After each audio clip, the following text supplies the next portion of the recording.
Recording. Okay, excellent. Okay, hi everybody. Welcome to the last of our 3 club committee webinars. It's a great one tonight or this afternoon with child safe practices, which is really important for our sports and clubs and committees to be really aware of how we can protect our clubs, our athletes, and our coaches as well. So I'm very excited to have Monique Bloom here today to speak to us about this important topic. But before I hand over to Monique, I'm just going to pass over to Keno.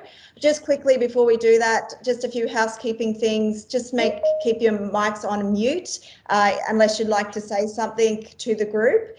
If you have anything to say that you would prefer in a chat, I'll be watching the chat through the actual presentation, and I will let Monique know any questions that come through from there. So I'll hand over to Keno to start with.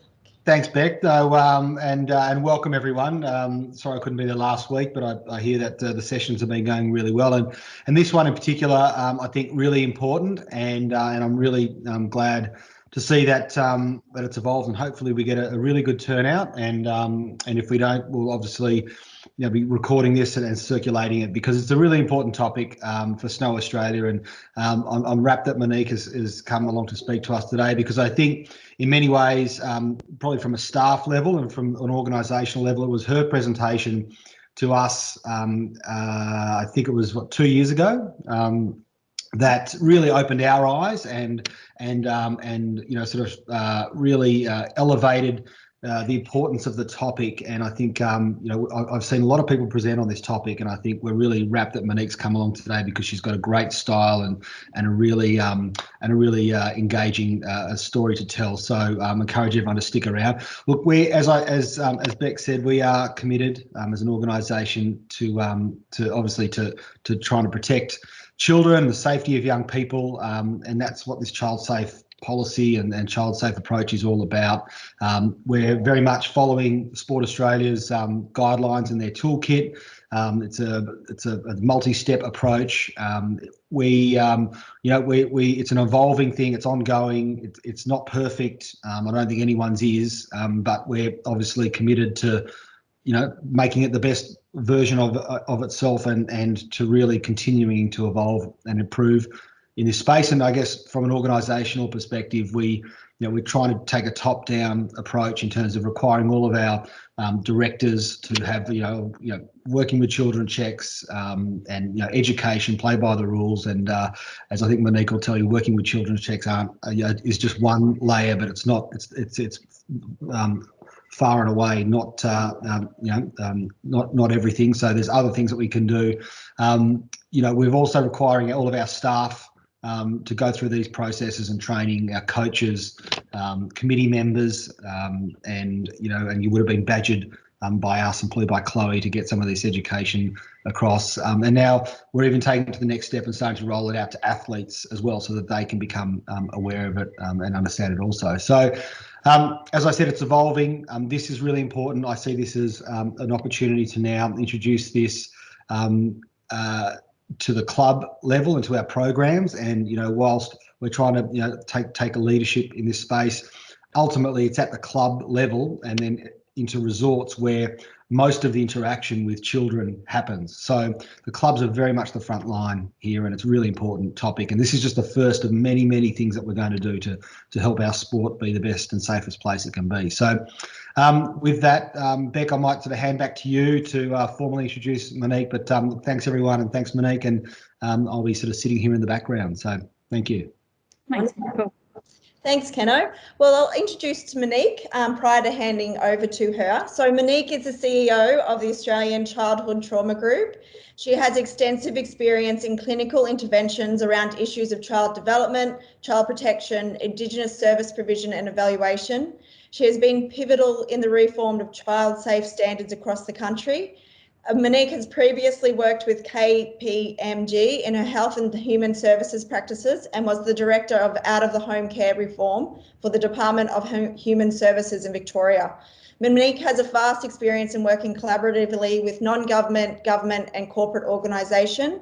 She has over 15 years experience and her skills include strategic policy, program development, implementation and evaluation, stakeholder consultation, project management and clinical intervention and counselling. She has a degree in science, social work and has an MBA. So Monique, again, welcome and thank you very much for hosting this for us. So I'll pass over to you. Thank you, Rebecca. I feel like I'm going for a job. That's a lovely introduction. Thank you. Before we kick off more formally, I would really like to acknowledge the traditional custodians of the many lands that we're all across today. We pay our respects to the children who are the elders and the leaders of tomorrow. We acknowledge their history and their living culture and the many thousands of years in which they've raised their children to be safe and strong. And I think that's a really lovely acknowledgement given the topic that we're going to talk about today. I have been doing this for what feels like an eternity. I have spent 4.5 years on the Royal Commission into Institutional Child Sexual Abuse under Justice McKellen, and I would like to think I know a little bit about this. I've written legislation around it, and I've seen the pendulum swing from one side of extremeness to the other side. Ask questions. I know we only have an hour and we are just going to hit a very thin surface. But if you don't ask a question, you will never know. And no question is a silly question. And Rebecca will monitor those questions for me. But I want to start off on one thing. I normally do this standing up and I walk around and I do all these other things.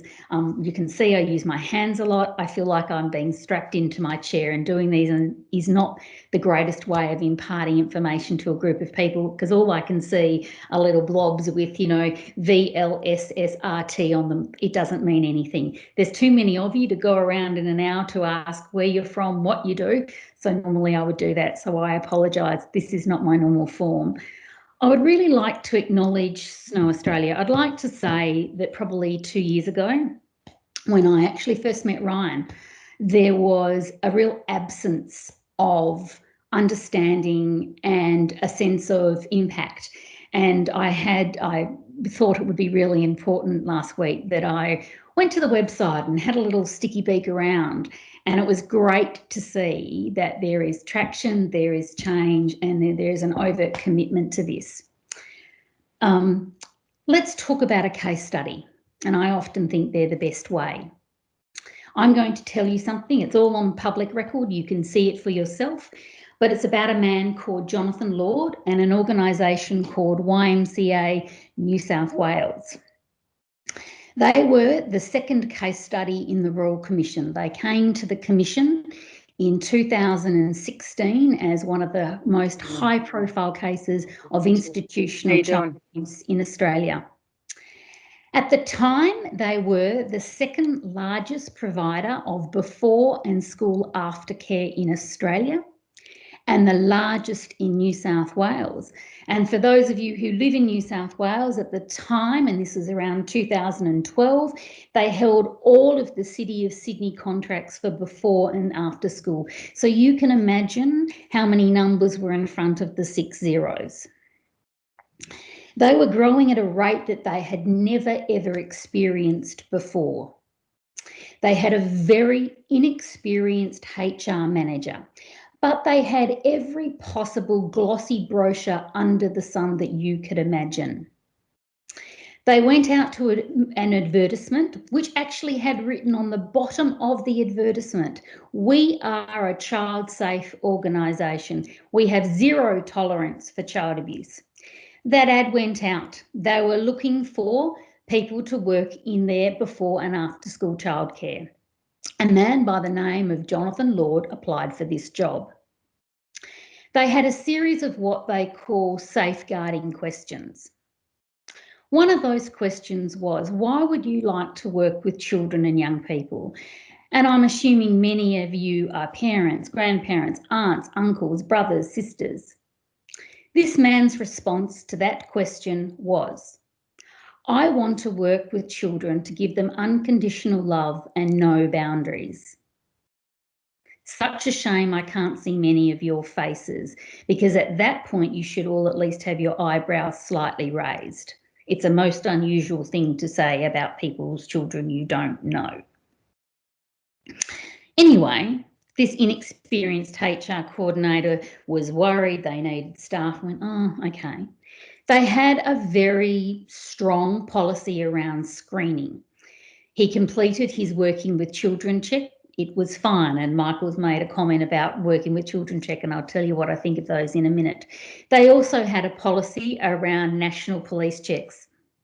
It also came back fine. Hooray. Great, we've passed the screening. The third part of their recruitment process was that they had to get 2 reference checks. One had to be their most recent employer. When asked, well, could we please access your most recent employer? Mr. Lord, who might I add was under the age of 27 at the time, couldn't remember who that was. He'd been travelling for the last 6 months and just could not remember. Red flag. Anyway, they went, well, look, he's got all clear checks. We'll be fine. So they gave him an employment contract, he signed it, and he started. If at that point alone they had actually followed their own policies, they would have found out that Mr. Lord was kicked out of the United States of America and out of Camp USA for the sexual abuse of children, but Camp USA decided not to go to the police because they didn't want their reputation banished. He's now working with children and young people in Australia. They have a code of conduct. And on this code of conduct, there is a really explicit statement about the use of private mobile phones. It says that you're not allowed to use them at work. He was caught by one of his peers taking a picture of a child. This very brave young woman said to him, hey, you're breaching our code of conduct. You're putting yourself at risk, but you're also putting me at risk. He then says, look, I've just taken a photo because Mrs. Smith can't see Johnny doing Play-Doh, and look, I'm just going to send it to her. It was the start of something that we call grooming. He targeted a child, he targeted a family, and he gave them something, a little taste of niceness, if you want to call it that. He's breached the code of conduct. Staff members put their hand up. Nothing's happened. In this code of conduct, they also have really clear rules around what you can and cannot do as a YMCA staff member. So you cannot babysit YMCA participants. Guess what he started doing? Babysitting. He started going to children's birthday parties, another breach of their code of conduct. He actually started dating the sister of one of their mothers in the group. But more importantly, what he started to do for a group of 6 families, only 6 families, one of which was that family he started sending the photographs to, was he started opening the centre half an hour before state regulation times. It's illegal, it's a breach. So not only is it a breach of the contract of YMCA, it's a state legislation breach. And he was only opening it for these very select families. At this point in time, the first time in about a year of really unusual things happening, the executive body of YMCA gets involved. They say to him, and I am paraphrasing, but it's absolutely accurate, we can't afford to pay you to do this. He says, no worries, I'll do it for free. They say, thank you, that's great. He continues to open the centre for these families. It takes one brave little boy 3 years to say, do you know what happens to us every single morning? And 4 years before he was charged with the sexual abuse of 12 children from 6 families for 3 years. You can have every glossy brochure. You can have every title of every CEO behind your name. It is worthless if you don't have a culture where people hold each other to account for their behaviour. It is the best example I give organisations. Can I tell you, it has cost YMCA New South Wales, and they have been one of my biggest clients, their entire executive team, 7 of their 8 board members, and $31 million in compensation and legal fees, and it continues. They lost the City of Sydney contract and they've had to totally rebuild. And what I would say today, I would send my children to childcare at YMCA New South Wales because they've worked so hard, but it has taken nearly a decade of change. So it's a pretty palpable and real example. And so whilst I commend organisations for having words on paper, they really mean very little if you don't enact them in your behaviour. And that starts at the very, very top all the way to the to the bottom levels of where people you don't think you're going to have contact with children. It's about your behaviour and holding each other to account. And sometimes that's a really, really hard thing to do. I've worked a lot with sport. Sport is an interesting little beast, if you like. But I think it's really important, and I sent out a little brochure. I'm not big on PowerPoints. I think it's all about communication. It's just luck that snow sports wasn't in the Russian roulette of the sports that got picked to go to the Royal Commission. There were 344 sports that got picked. You're just lucky. That's all you are. It wasn't about, oh, who's got the best or the worst. It was just sheer luck. So don't for a second think, and actually I know for a fact, that SO Sports has had its own issues in this space. And this is not about swinging the pendulum so far that you don't interact with children. Children need healthy interaction, and it's a sport where there is physical contact. There's technical contact, but it's about having things overt and clear and holding each other to account. So why do kids, why they are not protected in organisations? And I think it's really important to get a sense of, well, what do we know about child abuse now? We've had this massive Royal Commission, and what do you need to know? And I'm not going to inundate you with heaps of facts, but I think there are a couple of things. And if nothing else, you might take this home tonight and you might talk to your partner or a friend. Most children who are abused by somebody they know, 85%. So think about that. And there is a significant gender difference as to whether that person is from within their family or not. So what that actually means is girls are more likely to be abused by a family member, and boys are more likely to be sexually abused by a stranger. Statistically, we now have that. The Royal Commission allowed us to do over 129 research projects. It's the greatest amount of research into child abuse in the world at the moment. So they're not dismissive facts. I don't know, and it's really hard because this is the part about these webinars I loathe, that I can't see many of your faces, but I'm assuming some of you may have watched shows called Law and Order or NCIS, and they talk about sexual predators. And, there's that idea of a man in a trench coat, and who flashes at people. And that's what we call the traditional view of a predator.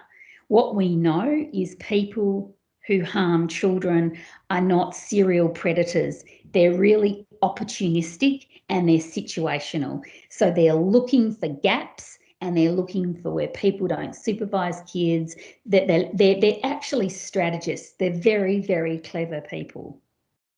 The other thing that we also noted, and that was particularly prominent to sport, was that there was a phenomenal increase of peer-on-peer abuse. So what that means is child-to-child abuse.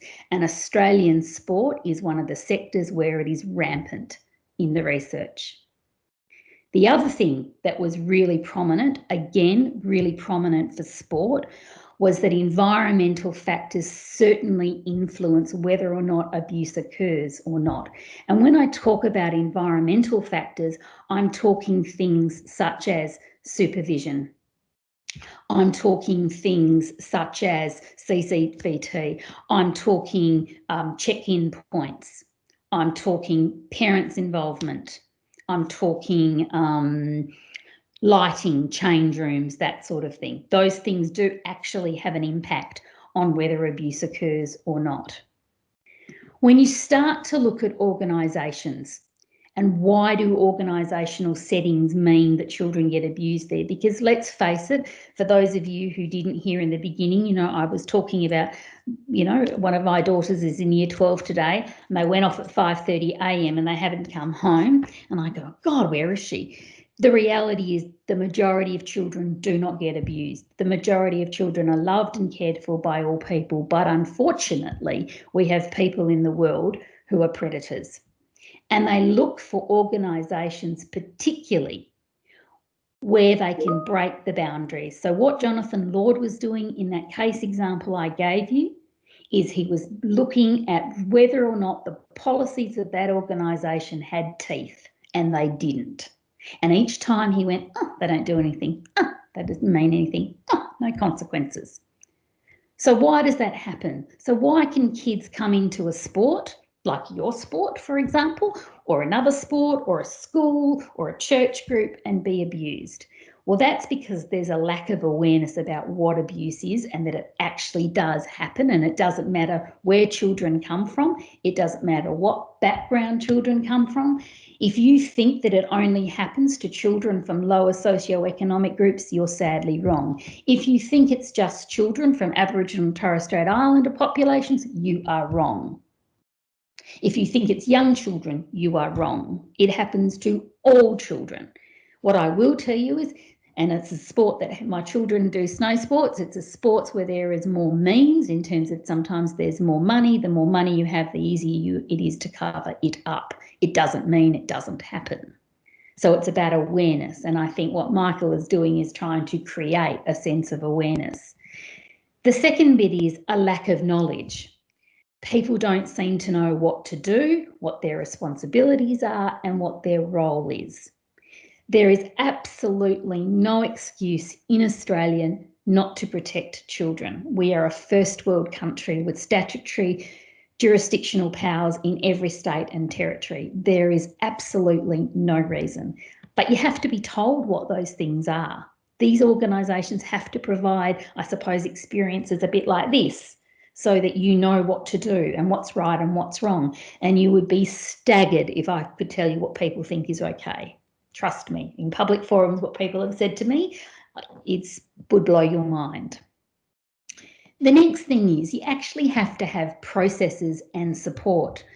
You know, I'm not a big fan, I have to tell you, of policies that are more than 4 or 5 pages long.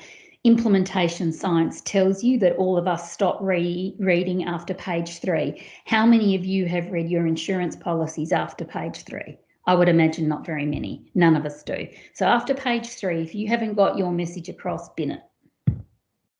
So if you're going to have processes and documents, think about what you're trying to say. What's that message and what does it mean? The more complicated you make it, particularly in this space and a sport that operates across multiple jurisdictions and internationally, you have to keep it simple, keep it straight to the point.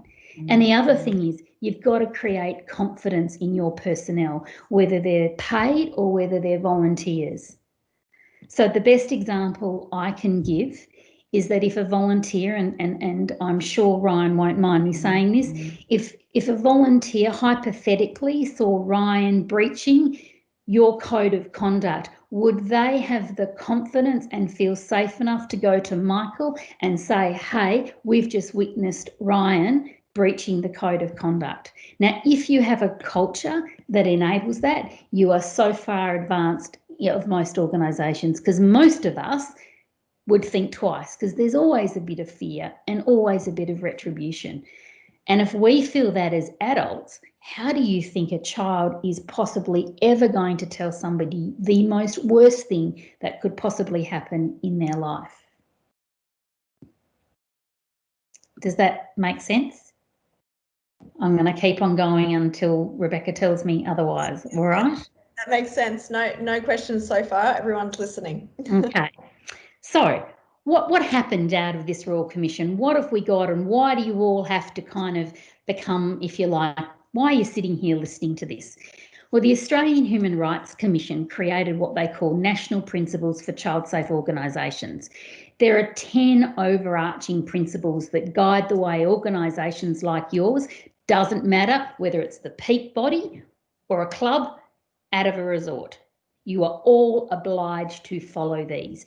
Now, if your club comes out of either New South Wales, the ACT and Victoria, which I believe are the three where you come from, you are bound actually by legislation. So they're not just principles, they're legislation with criminal offences of people going to jail, and people are going to jail.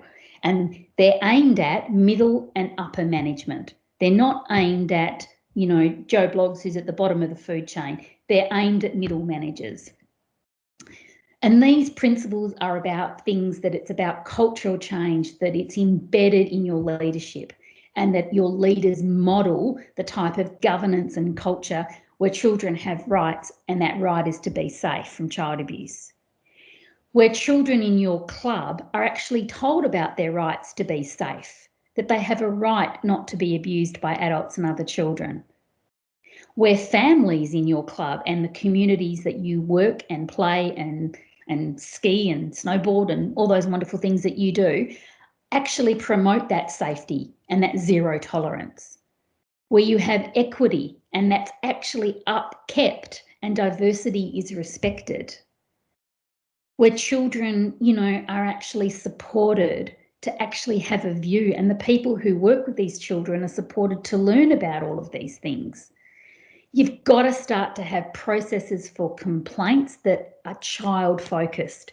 So if I'm a 15-year-old and I want to make a complaint, I need to be able to go to Snow Australia and work out how to make that complaint. If it's so bloomin' difficult to make a complaint and a 14-year-old can't work it out, throw it out and start again.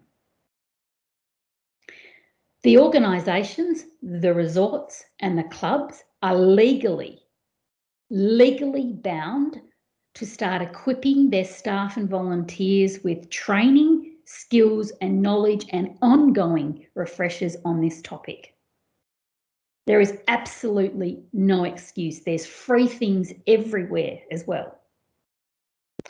You've also got to think about your physical and online environments. They too now, particularly online, I can tell you social media is so wonderful on one side for children and young people, and it has destroyed innocence on the other. And if any of you are parents with any children aged between 8 and 18, it's a nightmare. And you know that. And I'm sure some of you who are coaches in the sport or who run groups would know you use social media as a way of communicating. There have to be protocols that are endorsed by Snow Australia about how you communicate with children and young people using social media. You have to review regularly and actually look at continuous improvement. This is a really dynamic space and it keeps on changing. In fact, it's changed. I think we've had 16 iterations of the child safety standards in Australia since 2017. Utterly ridiculous. But every time it changes, it means a change for organisations. And then you've got to document all of this. And again, I say, if you can't get your messages across in 3 pages, throw them out and start again. Give them to a 16-year-old. If they understand them, you've done wonderfully. I always think what makes, you know, if I'm sitting in your position and let's say some of you are in governance positions in a voluntary club, what would potentially make your club considered high risk by people like myself? Well, one would be that you operate without any accountability, or you're only accountable to yourselves, and that excludes Snow Australia.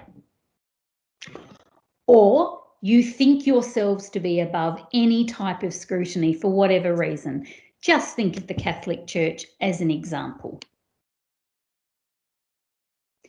And then finally, a risky organisation is one that makes the decision that once it's received a child abuse case within the organisation or within the club, that they decide to do an internal investigation and not include anybody else. Now, if you are any one of those three or all or two, then you have a problem. You would be statistically an organisation that would be either has experienced child abuse or is about to. And there is no excuse anymore. There is no excuse whatsoever for that to occur. So it's a big task, you know, to all of a sudden go from nothing to something. What does that actually mean for an organisation? So I always say to organisations, if you don't have anything, what you need to do, you need to have three things. You need to have a code of conduct, and there is already one available. You need to have recruitment and screening processes, as much as a working with children check, a vulnerable people check, or a vulnerable persons check, a blue card or a green card, depending on where you are in Australia, is not my favourite thing, and I will quickly tell you why. Those checks, and I've listed all the different types of ones, are taken in the jurisdiction only of where they originate from, so where the request comes from. So if I make a request for a working with children check in Victoria, it is only checking Victoria, and it is only checking as up to the date I put that application in, and it only checks for convictions. What we know about people who are predatory towards children is they move. They're transient. They will go from jurisdiction to jurisdiction, from sport to sport. They often don't get caught either. So that means they will not have a conviction. So if you're relying on a working with children check only, and that is your only panacea, throw it away. It's not with the paper it's written on. Look at Jonathan Lord. And that's many, and that was nearly every one of the case studies that came from organisations who just did a working with children check. You must complement it with other things. And the third document that you really must have is a reporting document. So what are you going to do? How do people make reports to you that something's wrong? Even if it's only a really low-level breach of your code of conduct, a little bit like Jonathan Lord using the mobile phone, or whether it's a really big breach where a child makes a disclosure, you have to have a process to report. It's pretty simple. So they're the three things that you must have. And there's many other things, but there would be your three pillars, we call them. And then you've got to have something, a process where people follow it, and then have consequences if people fail to comply. There is no point having this bit of paper if there's not a consequence, if people breach it all the time, because it then becomes worthless. And that's about your upper levels of governance, actually having the guts to say, you breach our code of conduct, this is what happens. If there's an allegation of child abuse and it's substantiated, you're no longer able to be in the international ski team or whatever it is. There must be consequences that are real. You've also got to create a culture where you all feel safe to act if you see a child at risk. You're not a statutory authority. Ultimately, they will make the decision or whether or not a child is at risk. But if your gut or your instinct tells you something's wrong, and not fictitious, nasty things against people, but if you feel like there's something not right, do something about it. Let the authorities and the experts make that decision. And again, if you see your colleagues breaking the rules, you know, don't ignore it, because that's how you change culture. You change it by actually small little steps. A number of organisations have mottos, logos or catchphrases. YMCA Victoria has something called, if you see something, say something. It has stuck with me since I started working with them a couple of years ago.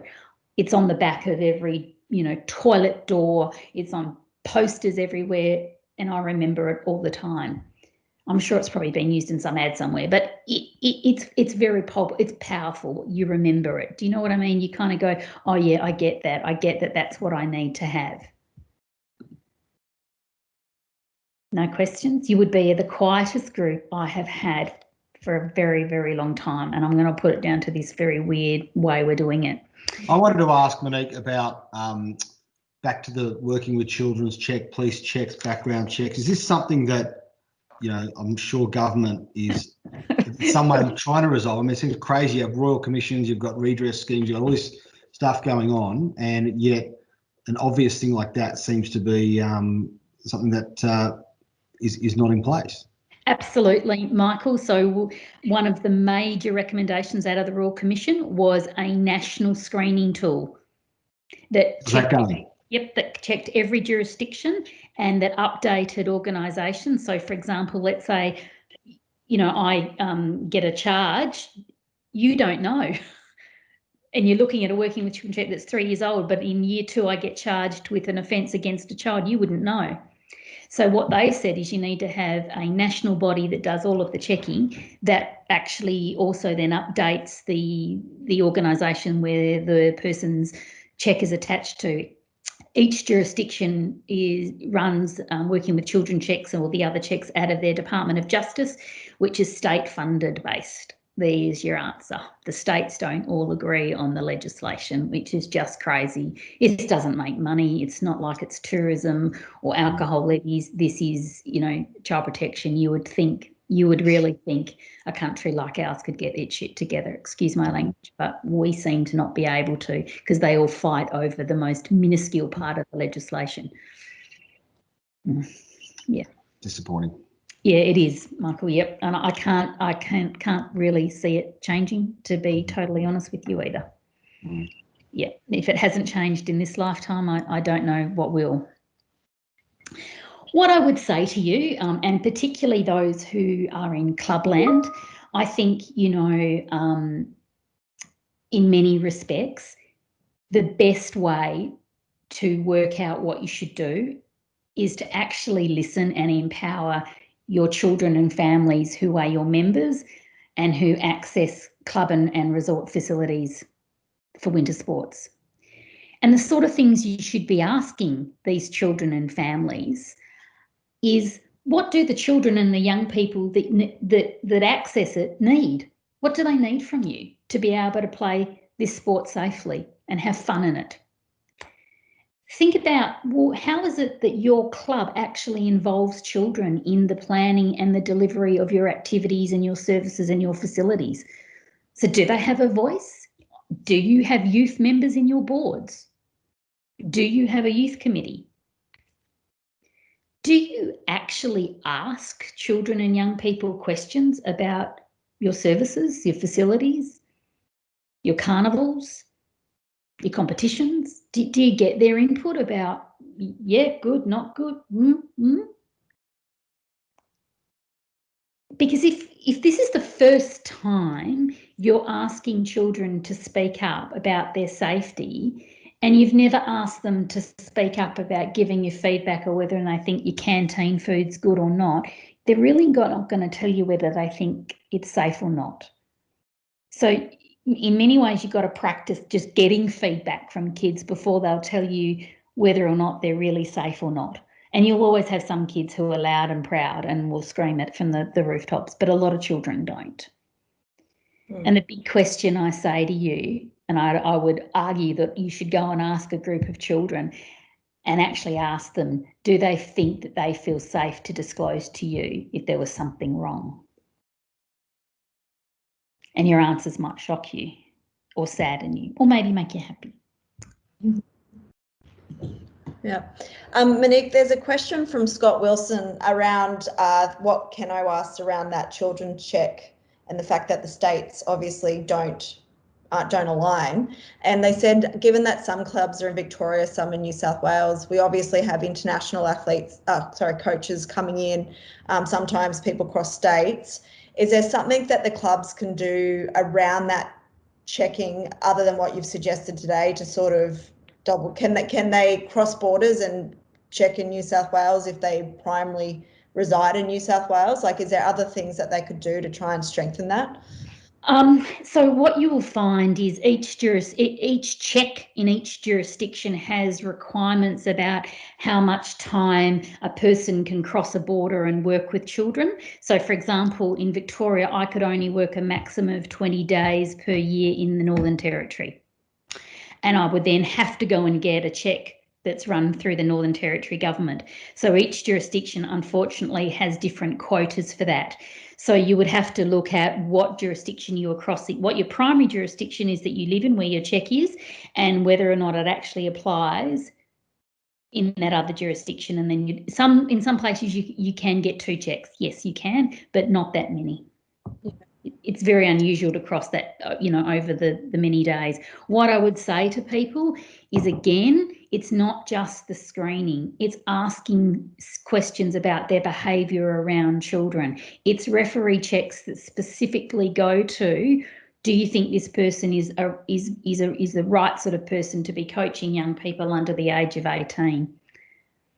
Referees, can I tell you, are held in Australia by law to give you the truth. No one wants to recommend someone who goes on to abuse a child. Let me tell you, they're a little bit frightened these days to do that stuff. My sense is that with a lot of our clubs are resort-based and aren't involved directly in the hiring process always of the coaches, because that's done by the resort. So I think what your point about, the behaviours of leadership of the clubs, and then really trying to encourage that open feedback and educating the parent and kids communities around what is acceptable behaviour and enabling people to identify it is, I think, probably our strongest defence or front line here, because I think getting involved in the in the recruitment of all the coaches is not always something that the clubs directly do. I mean, I'd be happy to hear from some of the clubs in that regard, but my sense is that that the recruitment process really comes from the resorts, and there's obviously there's coaches that might work with the programs on a full-time basis, but then often other coaches come in on a casual basis, so it's probably really difficult to control that flow. Yep. And just on that as well, Keno, when we had our club workshop, so Monique, we spent a lot of time with our clubs, and when we spoke about this topic within the clubs, I think on that disconnect in the fact that the resorts hire and then the clubs take on the coach, I think it's really important that the clubs committees have those relationships with the resorts, so that it's a crossover effect of understanding what's happening in both spaces. So, and can I just say, the resorts have the exact level of duty of care and legal responsibility. So everything we've talked about, the resorts should be doing. And if they're not, I think your governance committee should actually be exploring your MOUs or your cooperation agreements or whatever it is you have that bound you all together around this process.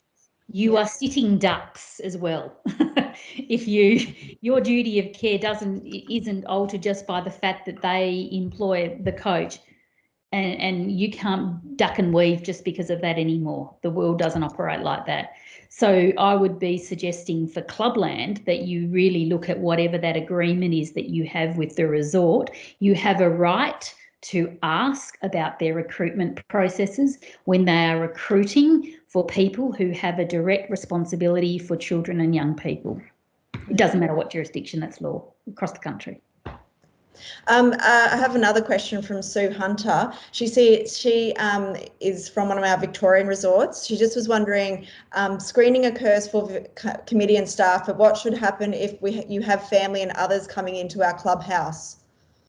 Into the clubhouse? Yeah. Yeah. So is the clubhouse a public venue? Sue, did you want to answer that question? I'm not. Sorry, no, it's not a public venue, but it's a members venue. But we do have other people coming in that are gym memberships and things like that. But I guess it's potentially open 24 hours a day for people who can have access. And you've got kids in there after hours, etc., etc. Yeah. In reality, so I don't know how you police every single person, and unless you ask them at the door for their check, and that's not going to happen. So let's be real. The reality is, at this point in time, by law, yes, your committee members, your paid staff, and anyone who is in a formalised and acknowledged volunteer role should have screening. Okay, yep. Thanks. That's okay. Wonderful. Is there any other questions from anything? Just want to clarify any of your policies, committees. This is a great way to do that with Monique. No? Not quite. They're either all in shock, or it's like, whoa. And what I'm hoping is it might trigger a little bit of, oh my goodness.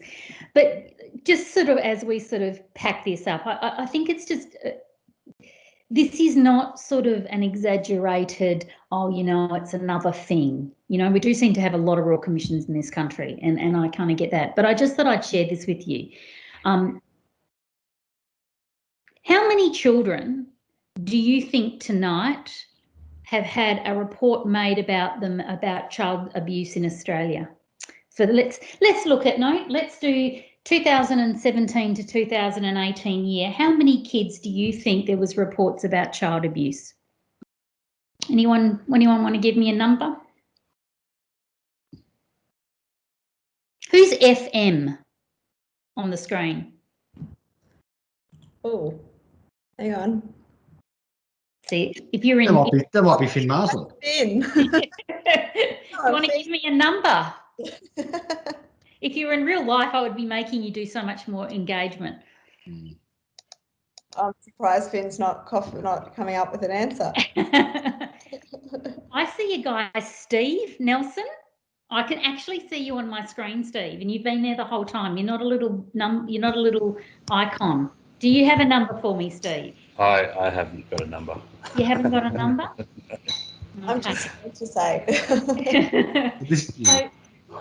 So in the year of 2017 to 2018, there was over 400,000 child abuse reports in Australia. That means that we are in excess of an epidemic under the World Health Organization.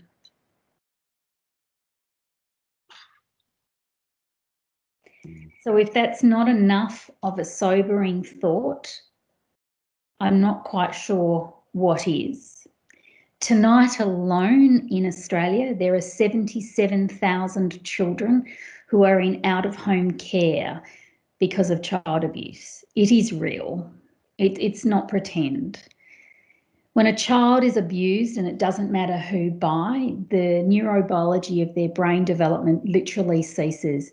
The part of your brain at the back of your skull, which controls your ability to have relationships, impulse control, concentration, understand social cues and social norms, literally stops. And yes, it repairs in time with lots of therapy, lots of care. But for those children, that is a lifelong experience. And if there's anything that you can do in your work and in your play to stop that, that's what you should be doing. There is, honestly, it might have occurred, it probably has occurred, and it may occur in your sport. You are not an exception to the rule.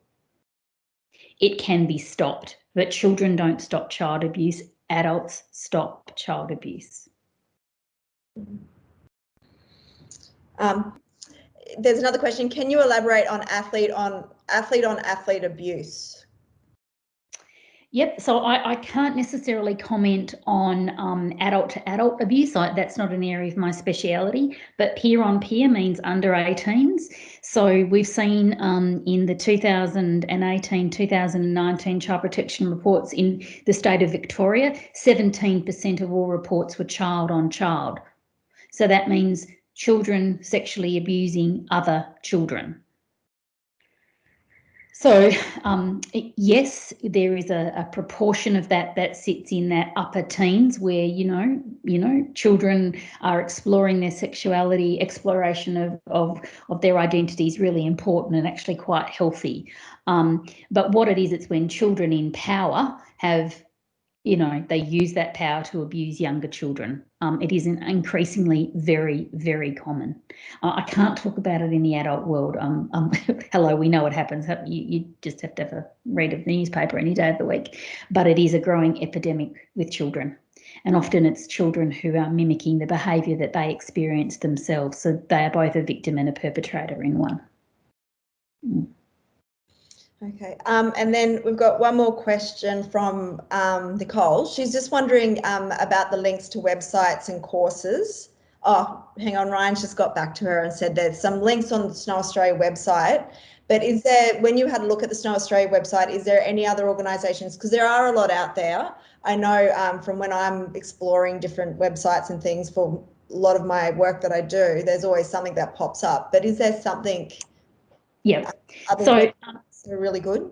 Yeah. Look, what I would always say for a national organisation, always steer your clubs and everything to a national level so that you don't have this weird and wonderful state doing different things.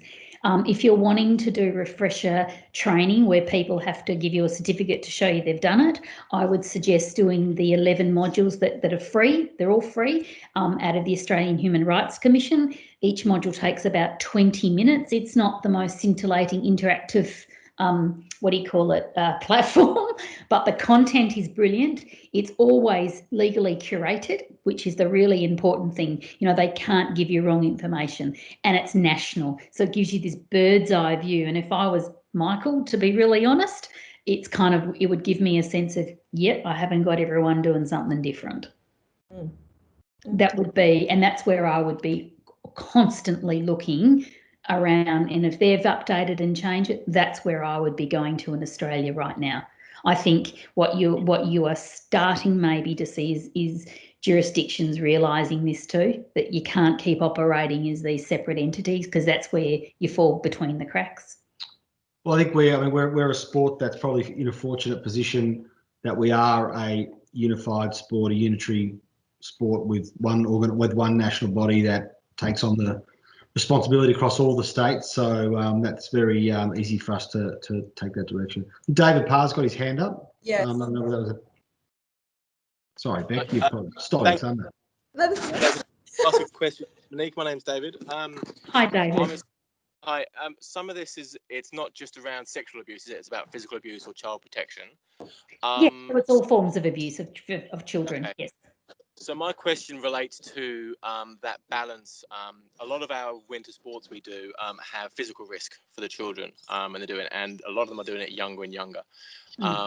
So there's this perception of this duty of care when you're coaching or overseeing and validating coaches and programs of activity they're doing where the child is prepared and safe to be doing something where they're not physical harm. What stage does it balance? Because we're seeing this culture change in gymnastics. It's not just the sexual abuse, was it? It was the culture of pushing themselves.